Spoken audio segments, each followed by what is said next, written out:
Bismillahirrahmanirrahim. Assalamualaikum warahmatullahi wabarakatuh. Baiklah, saya Sofi Novitasari dari Lokal 5 BSAA NIM 1911010034 akan mempresentasikan sebuah materi pragmatik yang berjudul kesantunan dalam berbahasa. Yang pertama, pengertian dari kesantunan. Menurut KBBI, kesantunan ialah kehalusan dan baik budi bahasanya dan juga baik budi perilakunya. Kesantunan itu sendiri adalah aturan perilaku yang sudah disepakati oleh masyarakat dan juga sudah ditetapkan sehingga menjadi salah satu prasyarat yang ada di dalam masyarakat, dalam lingkungan sosial. Kita tahu bahwa kesantunan itu di dalam masyarakat itu bersifat relatif.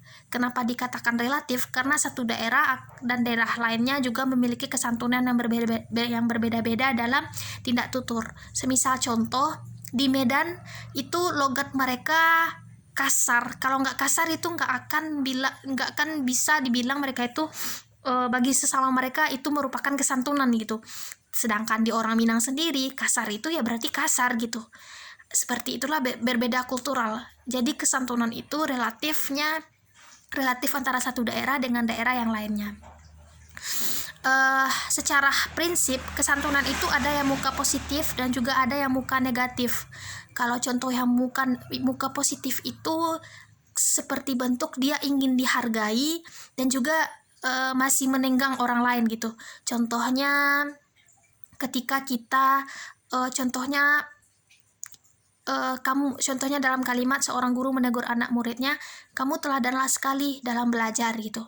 Dan kedua yaitu muka negatif. Muka negatif yakninya ia ingin dihargai tetapi dia memberi kebebasan kepada orang tersebut tanpa memikirkan bagaimana orang tersebut gitu. Contohnya kamu jangan merokok di sini gitu.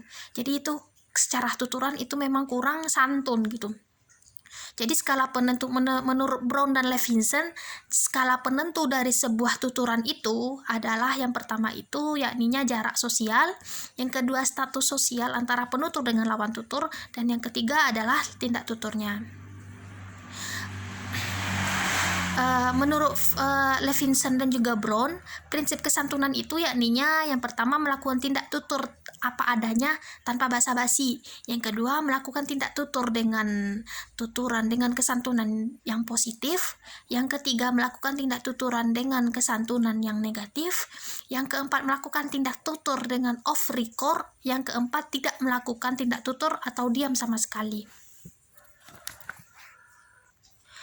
Brown dan Levinson juga menawarkan bagaimana ketika kita bertutur, maka untuk mengurangi kekecewaan kepada lawan tutur kita, yakninya yang pertama dengan memperhatikan minat, keinginan, dan kelakuan atau barang dari penutur itu. Yang kedua, kita memberikan penanda untuk menunjukkan jati diri kita dan juga kelompok. Dan yang ketiga, mencari dan mengusahakan persetujuan antara kedua lawan tutur gitu. Dan yang keempat, menghindari pertentangan yang terjadi antara penutur dengan lawan tutur. Sedangkan yang selanjutnya, Brown dan Levinson juga berpendapat bahwa muka negatif ada pemicunya, di antaranya yang pertama ungkapan mengenai perintah, nasihat, saran, dan juga anjuran. Yang kedua, ungkapan mengenai tawaran dan juga janji. Yang kedua yakni kesantunan berbahasa menurut Geoffrey Leach. Yang pertama itu adalah maksim kebijaksanaan.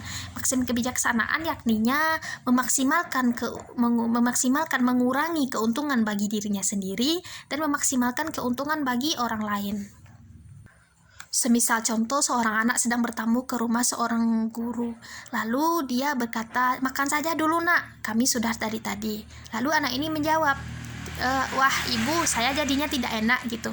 Dan tuturan seperti ini biasanya terjadi di daerah-daerah pedesaan yang mereka memang menjunjung tinggi adanya tamu dan juga adanya tamu pada yang datang ke rumah mereka. Yang kedua, prinsip kedermawanan, yakninya keuntungan diri sendiri sekecil mungkin dan kerugian diri sendiri sebesar mungkin gitu, sebagai suatu penghormatan pada orang lain. Itu dalam yang kedermawanan.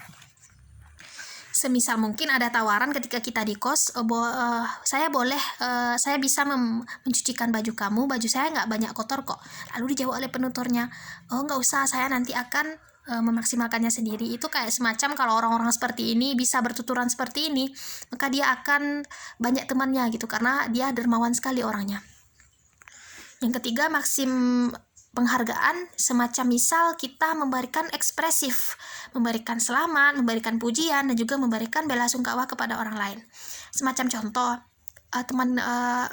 kita membilang kepada seseorang, ibunya si Anu meninggal, lalu kita bilang innalillahi wa inna ilaihi rajiun. Itu kayak semacam bela sungkawa bahwa kita ikut merasakan kepedihan yang dialami oleh si Anu ini. Yang keempat, yakninya maksim kesederhanaan, yakninya meminimalkan memuji kepada diri sendiri dan memaksimalkan penjelekan kepada diri sendiri. Jadi contohnya kita, contohnya semacam kalimat, nanti kalau mau mulai belajar jangan lupa doa ya. Oh iya Bu, saya jelek loh gitu. Oh, yang kelima, maksim kemufakatan, yakninya maksim tentang persetujuan antara kedua belah pihak. Memaksimalkan kesepakatan antara kedua belah pihak dan meminimalkan kesepakatan antara diri sendiri dengan juga orang lain. Semisal contoh, kita memberikan sebuah opsi kepada kawan-kawan, kita memaksimalkan opsi orang lain daripada opsi kita sendiri gitu. Dan yang selanjutnya adalah maksim kesimpatian, meminimalkan antipati kepada diri sendiri dan orang lain dan memaksimalkan antipati kepada orang lain. Semacam contoh, ada yang cerita nih kepada kita, saya lagi gini, lalu nanti kita jawab, semoga ada hikmahnya, kita hanya bisa berserah diri terhadap takdir Tuhan gitu. Jadi kita kayak memberikan bela sungkawa kita, kayak memberi simpati kita kepada orang lain gitu. Mungkin cukup sekian materi tentang kesantunan dalam berbahasa. Jika ada salah dan jika ada keliruan dan kesalahan, mohon maaf. Wabillahi taufiq wal hidayah. Wassalamualaikum warahmatullahi wabarakatuh.